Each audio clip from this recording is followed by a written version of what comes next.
Budget ulam na pwedeng pampulutan. Tara, gawin natin yan. Tuna sisig nga pala ang lulutuin ko ngayon. Ito ang aking mga gagamitin.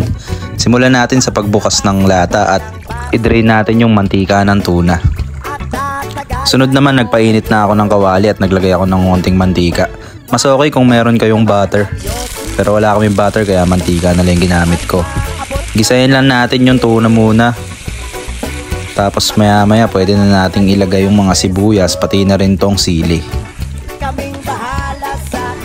Medyo hininaan ko na yung apoy nung nalagay ko na yung sibuyas pati sili at halo-haluin ko lang ito hanggang maging okay na siya.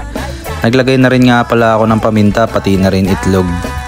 Yan ang magpapasarap sa ating tuna sisig. Hahaluin ko lang ito ng dahan-dahan hanggang mag-mix na silang lahat. Pagkatapos niyan pwede na tayong maglagay ng mayonnaise. Pagkatapos ng mayonnaise, oyster sauce naman at maglalagay na rin ako ng konting asukal. Halu-haluin lang ulit hanggang mag-mix na lahat ng ingredients. Tapos naglagay na rin ako ng konting sili at pati sibuyas para maganda tignan. Pagtapos niyan pwede na ilipat sa gagamitin yung pinggan at pwede kayong maglagay ng konting kalamansi. At ayan, luto na ang ating tuna sisig. Solid yan mga idol, kaya subukan nyo na rin.